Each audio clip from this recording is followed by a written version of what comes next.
Right now on 10 News at 11. 4 passengers who arrived at Miramar from China are now in local hospitals. The steps doctors are taking to keep the coronavirus contained. A raging fire at this scrapyard in Otay Mesa tonight. The long fight for crews as the flames burn into the night. Plus the incredible move by police to stop a dangerous driver who busts through the barriers of the Kansas City Chiefs Super Bowl parade. Live from the Scripps Studios, this is 10 News. San Diego's own MCAS Miramar is now home to dozens of quarantined passengers from Wuhan, China because of the coronavirus outbreak there. 4 of the people on board that plane showed signs of illness. They were taken to local hospitals. Our 10 News anchor Lindsay Pena is live at Rady Children's Hospital where 2 of those passengers are tonight. Lindsay. Yeah, that's right, Steve. 1 adult and 1 child brought here to Rady's earlier today. 2 other passengers, 2 adults, were taken to UC San Diego Medical Center. Now, the people here at Rady's tell us that they are very prepared for this type of situation and that child tonight is in what they call an isolation room for everyone's safety.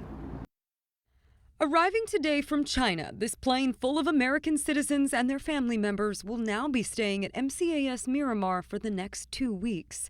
They're under strict quarantine until health officials determine they don't have the coronavirus. They are happy and relieved to be back in the United States. They've had a very difficult experience, and we are doing everything possible to care for them. The CDC assuring there is no threat to the military base or surrounding community. Medical personnel have been screening and monitoring these passengers every step of the way, including before takeoff, during the flight, and now following their arrival. 4 of the passengers had a fever or cough and were sent to local hospitals to be checked out. An adult and a child were sent to Rady Children's and 2 other adults to UC San Diego. Both medical facilities say they're prepared for a situation like this and have protocols in place. Miramar is just one of 6 military bases the government is using to quarantine passengers from Wuhan, China. A San Diego mother and her 2 children, who we've been following since last week, are at Travis Air Force Base in Northern California. 10 News was with her husband this morning when he got the news his family was safe. Hey, you're there. You guys okay? Yeah. Oh, okay. She just fell asleep. And although they're still hundreds of miles apart, it's better than thousands. I can't even think anymore. Okay. I haven't slept in more than 2 days. I'll talk to you later then, okay? Okay. Okay. All right. Love you. Bye-bye. Love you. At this point, we don't know if those 4 individuals who were taken to local hospitals do have the coronavirus. At this point, the CDC is testing for that, and it could be a few days before we know anything. Reporting live at Rady Children's Hospital, Lindsay Pena, 10 News. I'm 10 News reporter John Horn. We're getting an inside look at what conditions were like for the 170 evacuees who arrived at Miramar this morning. A passenger who is from San Diego sent us these pictures from inside the plane. It shows a cargo-like atmosphere with workers in protective medical gear. She asked us not to identify her for privacy reasons, but was traveling with her husband and infant daughter. Crews took their temperature upwards of 8 times on the trip. It was a long travel. It was a long journey. Probably more than 30 hours. Spent more than 12 hours. Probably around 14 hours at the airport. Families will be given basic necessities and have internet access for their 14-day stay. John Horn, 10 News. Now, the coronavirus has claimed 564 lives, most of them in China, and there have been more than 28,000 cases now worldwide. In the U.S., there are 12 cases. 6 of them, they're here in California. So, to stay on top of any new developments with the coronavirus, you can do so by downloading the 10 News app. A free version is available in the App Store. A stubborn fire continues to burn in the South Bay. Firefighters are still working to put out a fire that ripped through a scrapyard. Our 10 News reporter Anthony Pura is there live where it's going to be a long night for those fire crews. Anthony. Steve, there will be 2 fire crews that will stay on scene overnight. I want to show you what's happening behind me here. You can still see a lot of smoke in the distance.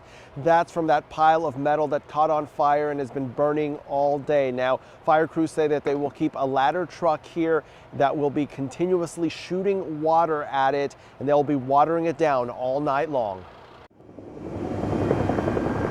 It looked like a volcano erupting in the middle of an industrial section of Otay Mesa.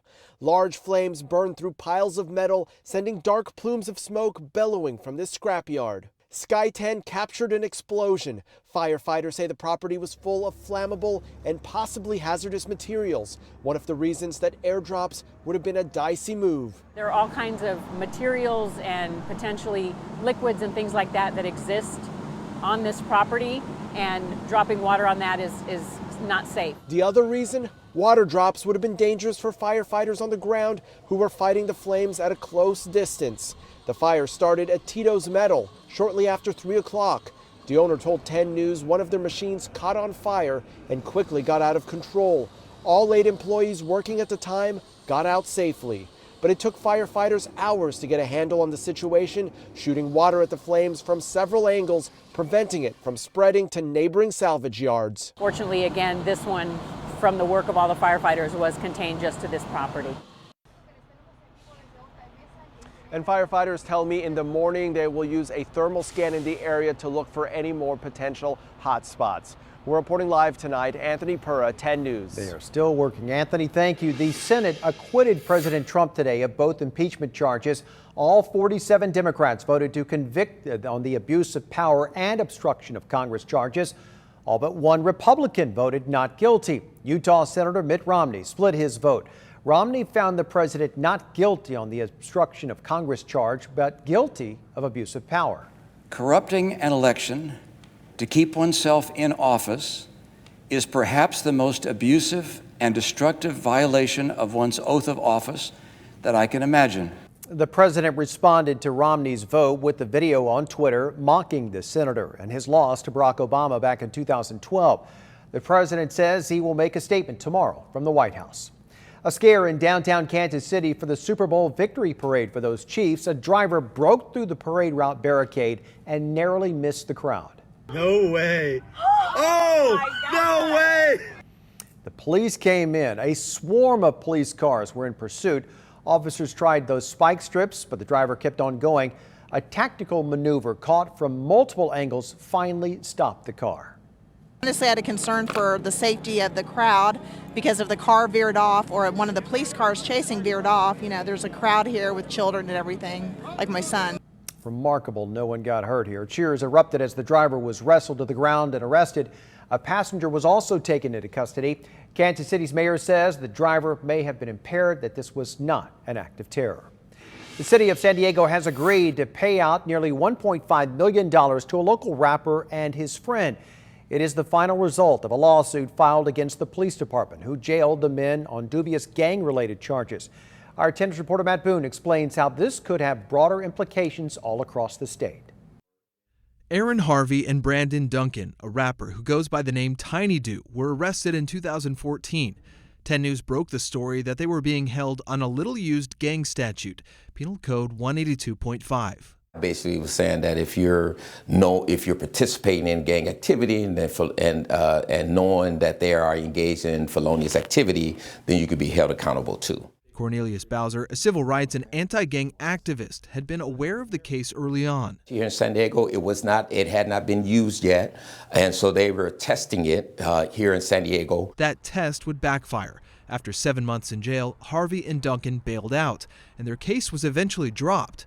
Their struggle would end up sparking a movement to illuminate the opaque process of police placing people on gang documentation lists. And it really works a terrible hardship on the people who are on these lists who shouldn't be there. Jan Ronis is a criminal defense attorney. He hasn't worked on this case, but says he's had clients who've been put on those lists. I mean, it's nearly impossible to get off these lists. But with a settlement like this, he thinks police agencies in California may be forced to change how they create and use the lists. This is a financial disincentive for the city of San Diego not to engage in this kind of conduct. Bowser was more skeptical there would be any immediate change in policing tactics, but says it is a small victory against over-policing.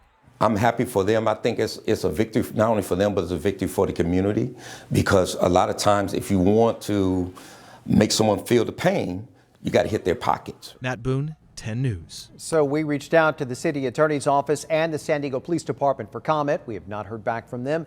The settlement still has to be approved by the city council. A Florida State Highway trooper was shot dead today trying to help a disabled motorist. Trooper Josh Bullock was shot when he approached the vehicle on the side of the road. Another police officer who was passing by at the time then shot and killed the shooter. The Highway Patrol said that there are many dangerous factors at play when troopers approach a car on the side of the road. You're not only worried about what's inside that car and what danger is waiting for you, you're also concerned about the 80,000-pound tractor trailers that are barreling down the highway behind you. Your attention's divided. You have to be very, very cautious, very careful. Trooper Bullock was an Air Force vet and had almost 19 years of service with the police force. There is still no word on the details of the shooting.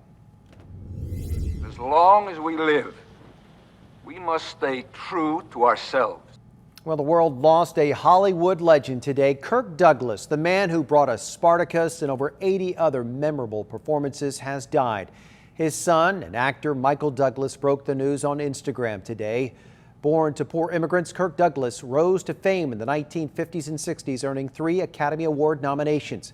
Kirk Douglas was 103 years old.